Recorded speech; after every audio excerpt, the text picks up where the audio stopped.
নমস্কার, নতুন ভিডিওতে স্বাগত। আমি আপনাদেরকে বলেছিলাম মিঠুন চক্রবর্তীর সন্তান কিন্তু ন্যাশনাল লেভেলে কিন্তু ব্যাপক খেলা খেলছে। দিল্লি, পুনে, হায়দ্রাবাদ শো সংখ্যা যেরকম চটচট করে বাড়ছে সেটা কিন্তু দেখবার মতো। আমি কিন্তু এটাও বলেছিলাম শনিবার আর রবিবারে কিন্তু সেই সংখ্যাটা বাড়বে এবং ঠিক সেটাই হলো। আপনারা যদি দেখেন সেই নাম্বারটা কত, তাহলে কিন্তু বুঝতে পারবেন যে এই মানুষটা এই বয়সে এসেও এরকম চমক দিচ্ছে। তা যাই হোক, আজকে সিনারিওটা আজকে দেখুন, আজকে শনিবার আমি ভিডিওটা করছি, এটা কালকে সকালে আপনারা পেয়ে যাবেন। তা ব্যাঙ্গালোরে মোটামুটি ৪ টে শো চলছে। তার মধ্যে ২ টো শো কিন্তু অলমোস্ট ফুল। আগে সেই বিষয়গুলো বলে দিচ্ছি। দিল্লিতে ৩ টে শো ছিল, যার মধ্যে কিন্তু একটা কিন্তু অলমোস্ট ফুল ছিল। ওকে?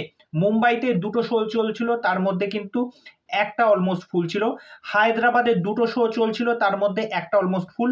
পুনেতে ২ টো শো চলছে, তার মধ্যে কিন্তু একটা অলমোস্ট ফুল। তাহলে কয়টা শো সংখ্যা দাঁড়ালো? ১, ২, ৩, ৪, ৫, ৬, ৭, ৮, ৯, ১০, ১১, ১২, ১৩। ১৩ খানা শো চলছে। ওকে? তা ব্যাঙ্গালোর থেকে যে কালেকশনটা উঠে এসেছে, যে কটা সিট বুক হয়েছে সেটার ভিত্তিতে ৫৪,২২০। দিল্লি থেকে যে কালেকশনটা উঠে এসেছে ২৫,৫২০।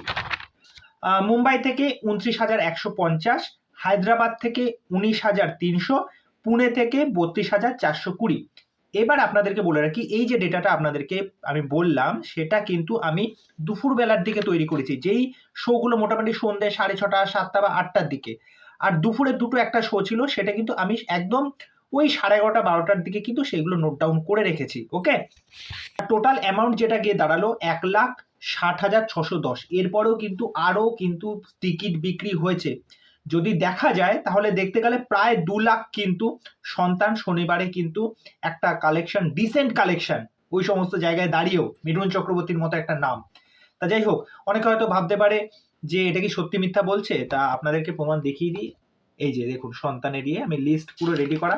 এই কাজগুলো আমি যথেষ্ট খাটাখাটনি করেই করি। এই যে দেখুন, লিস্ট রেডি করা। এপাশে খাদানের আছে। যাই হোক, আজকে সিনারিও। তা ভিডিওটা আপনারা কালকে সকালে পেয়ে যাবেন। তা এই বিষয় নিয়ে আপনাদের কি মতামত সেটা অবশ্যই আমাকে কমেন্ট করে জানাবেন। এবং এছাড়া অনেক সাবস্ক্রাইবার বন্ধু আছে যারা বলে থাকেন যে সন্তানের কালেকশন কেমন হলো, এই আপডেট দিন। এবং এই কাজটা যখন করি না, আমার সত্যি মন থেকে ভালো লাগে। আর সেই জন্যই কিন্তু এই ভিডিওগুলো বরাবর আপনাদের জন্যই নিয়ে আসি। যারা মিঠুন চক্রবর্তীর কাজকে সাপোর্ট করেন, তাকে ভালোবাসেন। তা যাই হোক, চলুন এই অবধি। পরবর্তী ভিডিওতে আবার দেখা হচ্ছে। নমস্কার।